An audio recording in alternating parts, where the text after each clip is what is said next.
Hi hello నమస్తే అందరికీ నా పేరు నరేష్. మన క్రికెట్ రివ్యూస్ ఛానల్కి స్వాగతం. ఐపీఎల్ ఫస్ట్ మ్యాచ్లో ఆర్సీబీ శుభారంభం. లాస్ట్ ఇయర్ ఛాంపియన్స్ని ఈజీగా ఓడించేసింది చేసింగ్లో.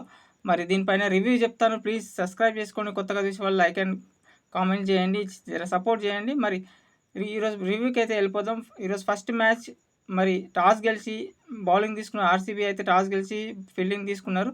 ఆల్రెడీ టాస్ గెలవగానే 90% మ్యాచ్ విన్. ఎందుకంటే కలకత్తాలో మ్యాచ్ అది ఈజీ బ్యాటింగ్ పిచ్, చేజింగ్ చాలా ఈజీ. అది చేజింగ్ వికెట్ మనకు 90% టాస్ పైనే ఉంటుంది. 90% టాస్ గెలిగిన మ్యాచ్ గెలిచినట్టే. ఇంకా అంతే, ఎవరు బ్యాటింగ్ చేసినా సెకండ్ బ్యాటింగ్ కేకేఆర్ చేసినా గెలిచినట్టే. అయితే టాస్ గెలిచి ఫీల్డింగ్ తీసుకున్నారు. Ajinkya Rahane and de Kock opening చేసారు. అజింక్య రహానె మాత్రం సూపర్ బ్యాటింగ్, 50 కొట్టింది. కానీ చాలా డికాక్ మాత్రం తొందరగా అవుట్ అయినప్పటికీ సునీల్ నారాయణతో కలిసి మంచి పార్ట్నర్షిప్, అసలు 105 పార్ట్నర్షిప్ అయితే 200 పైన కొడతారు అనుకున్నాం ఆర్సీబీ, అది కేకేఆర్. కాకపోతే ఎప్పుడైతే రహానె అవుట్ అయిందో, సునీల్ నారాయణ అవుట్ అయిందో, ఇద్దరు కలిసి 105 పార్ట్నర్షిప్ చేసినారు. ఇద్దరు ఆడుతున్నప్పుడు అయితే 200, 230, 240 వస్తుంది అనుకున్నాం. ఆ బ్యాటింగ్ లైనప్ రింకు, రసల్ వీళ్ళందరూ వచ్చి ఎట్లా ఆడతారు, ఇంకా విధ్వంసం బ్యాటింగ్ వికెట్ అనుకున్నాం. కానీ ఆర్సీబీ బౌలర్స్ మాత్రం సూపర్ కంబ్యాక్ చేసినారు. మెయిన్స్ కృణాల్ పాండ్యా 3 వికెట్ తీసిన లెఫ్ట్ ఆర్మ్ బౌలర్ వెంకటేష్ అయ్యర్ని అయితే సూపర్ అవుట్ చేసిన. ఫస్ట్ బాల్ బౌన్సర్ కొట్టిండు, డిస్టర్బ్ చేసిండు. నెక్స్ట్ బాల్ లోపలి గుసాయించిండు, ఫాస్ట్ బాల్ కొడితే వెంకటేష్ అయ్యర్ అవుట్ అయ్యిండు. అట్నే రింకు సింగ్ బౌల్ చేసిండు, మంచి వికెట్స్. 3 వికెట్స్ మాత్రం మంచి వికెట్ తీసిన కృణాల్ పాండ్యా మాత్రం మ్యాచ్ టర్నర్ అని చెప్పాలి.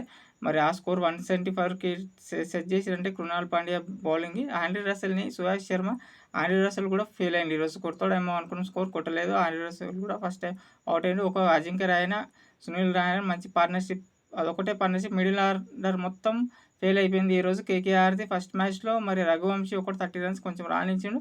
మరి 175 టార్గెట్ ఆ గ్రౌండ్లో చాలా చిన్నదే, మనకు అందరికి తెలిసింది కేకేఆర్లో, కలకత్తాలో. మరి సెకండ్ బ్యాటింగ్కి విరాట్ కోహ్లీ కోసం అందరూ మనం వెయిట్ చేస్తున్నాం, బ్యాటింగ్ ఎట్లా ఆడతాడు. Super batting. ఇంకా స్ట్రైక్ రేట్ ఈ ఇయర్ లాస్ట్ ఇయర్ కంటే కూడా స్ట్రైక్ రేట్, అటాకింగ్ మూడే వేరే ఉంది. ఈసారి స్ట్రైక్ రేట్ మాత్రం కొంచెం ఎక్కువనే ఆడిండు, సిక్సర్లకు వెళ్తున్నాడు. Philip Salt and Virat Kohli openers, వీళ్ళిద్దరు పార్ట్నర్షిప్ కూడా సెట్ అయిపోయింది. మ్యాచ్ వీళ్ళిద్దరు ఆడినప్పుడే అయిపోయింది మ్యాచ్, 1 సైడ్ మ్యాచ్ అనే అయిపోయింది. వచ్చిన వాళ్ళు వచ్చినట్టు కూడా పటిదార్ వచ్చి 15 బాల్స్లో 34 రన్స్ కొట్టిండు, ఫాస్ట్గా అయిపోయింది. Virat Kohli half century 60 runs కొట్టి అట్లా నిలబడ్డారు లైన్గా. విరాట్ కోహ్లీ మాత్రం super entertainment match. Strike rate కూడా మంచి స్ట్రైక్ రేట్తో కొట్టిన. ఫిలిప్ సాల్ట్ ఏదైతే ఆడిండో, ఫిలిప్ సాల్ట్ వాళ్ళ దేశానికి, మన ఇండియాకి వచ్చిన వన్డేలు, ఛాంపియన్స్ ట్రోఫీ అన్నీ ఫెయిల్ అయిండు. ఐపీఎల్ రాగానే అతను ఆటనే మారిపోయింది. లాస్ట్ ఇయర్ కూడా కేకేఆర్కి ఆ విధంగానే ఆడి వాళ్ళకు ఒక కీ రోల్ అనమాట.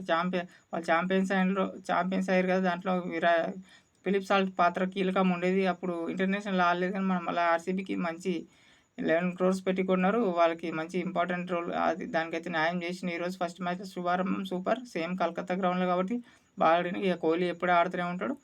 మరి పటిదార్ క్యాప్టెన్ ఇన్నింగ్స్ ఇంకా ఈజీ ఫినిష్. ఫస్ట్ మ్యాచ్ పెద్దగా చెప్పుకునేంత ఏం లేదు, రన్స్ మాత్రం ఈజీ. వాళ్ళ బౌలింగ్ విషయానికి వస్తే వరుణ్ చక్రవర్తి ఫస్ట్ వికెట్ తీసినప్పటికీ చాలా రన్స్ ఇచ్చేసిండు, పిచ్చి కొట్టేసి 4 overs 43. ఇంకా వరుణ్ చక్రవర్తిని, హర్షిత్ రాణా అని, సునీల్ నారాయణ అందరినీ కొట్టేసి ఈ 16 ఓవర్స్లో చేసి అయిపోయింది 177.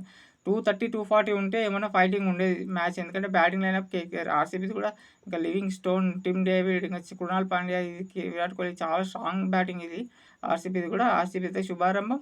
ఇంకా నెక్స్ట్ మ్యాచ్ రేపు సన్ రైజర్స్ మ్యాచ్ ఉంది, చెన్నై ముంబై మ్యాచ్ ఉంది. రేపు మ్యాచ్లో రివ్యూతో మళ్ళీ కలుద్దాం. వీడియో మొత్తం చూసిన వాళ్ళు ప్లీజ్ లైక్, కామెంట్, సబ్స్క్రైబ్ చేసుకోండి. మంచి రివ్యూస్ అండ్ అప్డేట్స్ చెప్తుంటాను క్రికెట్ పైన, ప్లీజ్ సపోర్ట్ చేయండి. Thank you.